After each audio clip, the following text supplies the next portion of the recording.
Hello my friends and welcome back. Thank you very much for being with me again today. What would be a report on the Ukrainian front without mentioning and talking about Bakhmut, which is the hottest spot of the conflict at this point, and it has been for about, I would say, 2 months, where the Russians meaning the military, Russian military, the auxiliaries and the Wagner mercenaries are about to encircle the town. I think that they already did it. I think the Russians already left the town, but you see, people will bring that information not when it occurs, because you can't just say, oh, we lost right now. They just build the whole thing so it gets you used to, we failed, instead of saying, you failed, go back and clean your room. So I have an article here from a very renowned media outlet, right, NBC News, and they must be telling the truth, okay, because they're NBC News.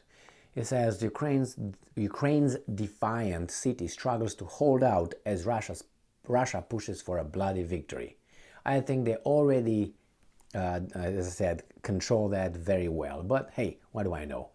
The Kremlin's troops may finally be close to seizing control of the battered eastern city as they threaten a major offensive across the war's front line. Well, that already is ongoing.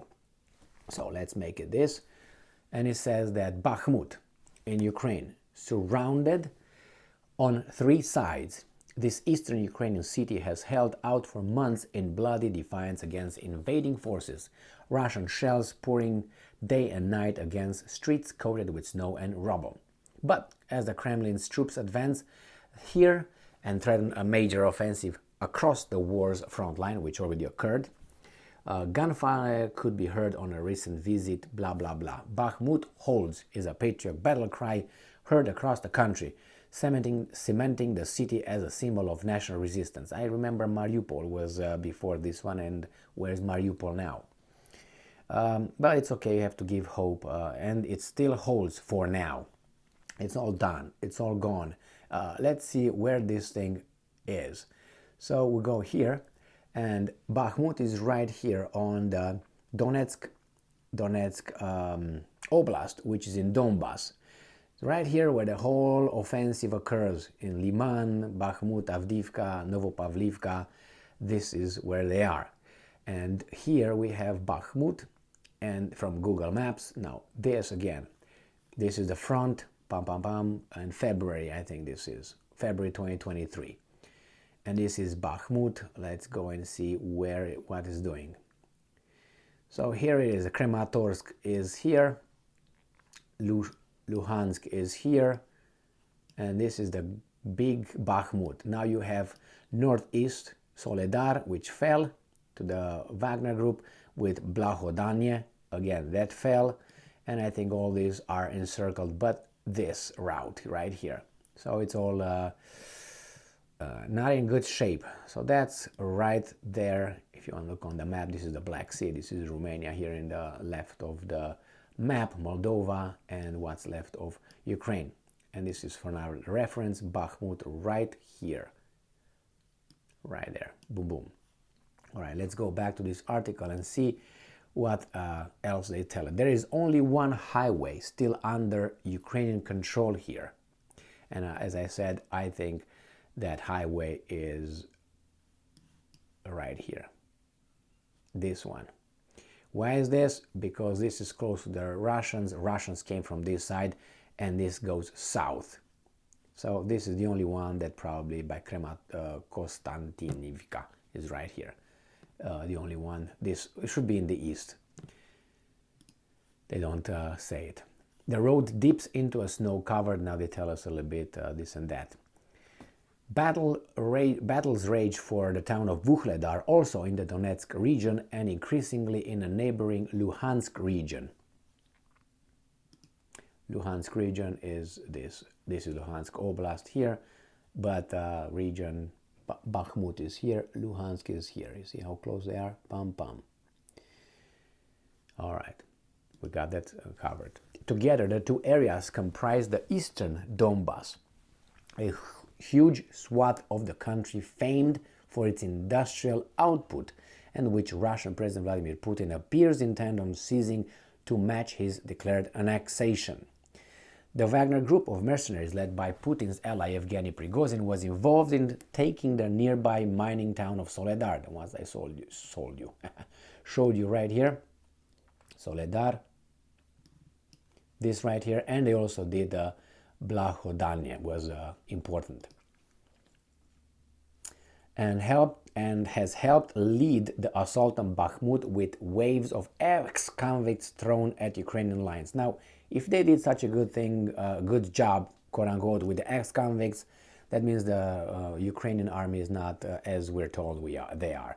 I mean, it's like you win with drunks, let's put it this way. Hey, I beat you, but I was drunk as almost in a coma and I beat your ass.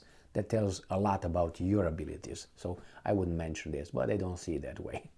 Prigozhin has been eager beaver, to claim credit for the gains in what many experts interpreted as part of the growing internal power struggle. Now that's only in your heads, because Sergei Shoigu, right here, which was the Minister of Defense of the Russian Federation, is no competition for Yevgeny. Yevgeny Prigozhin has what, 10,000, 20,000, 30,000 ex-convicts. Do you think they're going to challenge the Russian army, which potentially could be 30, 40 million?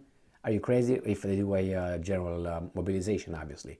And these guys got tanks, airplanes, nuclear missiles. What are you talking about? These guys are they try to create something that's not, I think. Yevgeny could be squashed in 3 hours if really Sergei gets an order from Putin or something. So Russian Defense Minister Sergei Shoigu said in a news conference Tuesday that his forces were, and I'm quoting, successfully developing operations near Bakhmut. The problem is, from, again, the reports coming from the Ukrainian media, this guy's, the Wagner group was kicked out, that's how it was, kicked out of the assault of Bakhmut because they're becoming too popular, and again, jealousy supposedly between Sergei Shoigu and Wagner. Sergei Shoigu has his private military company contractor as well, so could be that. I don't know. Anyway, as I said, Yevgeny Prigozhin cannot be a challenge to the Russian army. A map produced by the Institute for the Study of War, a Washington-based think tank, showed Russian forces at least claim to hold significant land to the south and the east of the city, which they plan to connect to the large swaths of eastern and southern Ukraine already led by Moscow. I think it's a mistake here.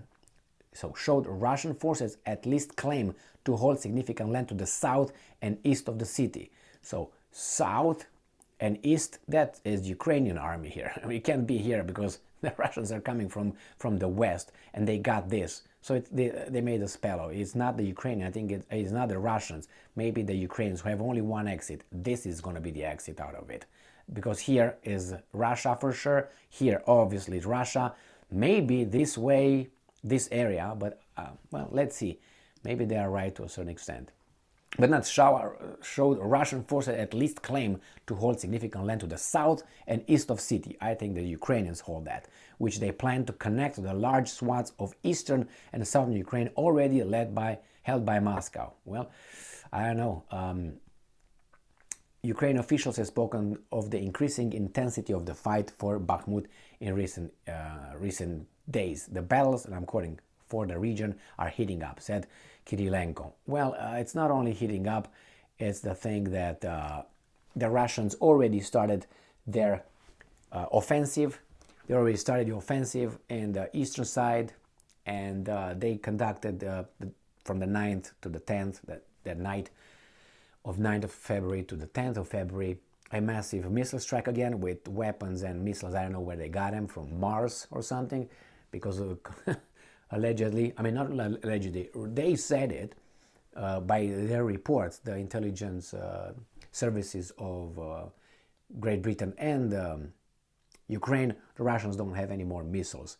They can't conduct another massive attack, or maybe there are 2 or 3, that's it, they're done. On the 24th, I'm going to mention it until the cows come home. Ben Wallace, the Minister of Defense of, or whatever he is, intelligence in Great Britain, says on the 24th of December 2022 that Russia is incapable of conducting another massive missile attack on Ukraine. And since there have been at least 3. So bye-bye Wallace. But I understand that because he also has department, he's overseeing departments of disinformation. That's what happens in this kind of intelligence services. You don't have only, I gather information, I provide information, and I provide disinformation to the enemies and other weasels like you and I. But we're not weasels. We're super weasels. Anyway, this is the update from Bakhmut. And Bakhmut, I think it was already done about a week ago, more than a week ago, I would say. But little by little, they will have to come to terms that it's surrounded. The Ukrainians either leave or they're going to be massacred over there. I hope they don't. They just leave to fight another day. Another article coming from the Ukrainians, no, from the Brits, I'm sorry, was stating about 3 days ago that the Ukrainians are already preparing new defensive positions behind east of Bakhmut. Why? That's new. If it's new defense positions, that means that's something that occurred according to the new developments on the front, which is probably Bakhmut is already fell or is about to fall, so they get ready to stop the Russians a little bit further east. So once Bakhmut is almost surrounded, these troops will sneak out, go to behind the newly formed defensive lines, and then fight from there. Logical, normal, ABC, 1, 2, 3. But these guys still think that those guys over there will what? Turn the tide? Maybe. But as of now, got to go, unless you want to pull another Mariupol Azovstal plant incident where you got caught over there and you thought that NATO is going to come with their black helicopters and save you somehow. We're going to just extract you out of that. Nah. Thank you very much for being with me again today. Stay strong, stay smart, look for the truth, and be just.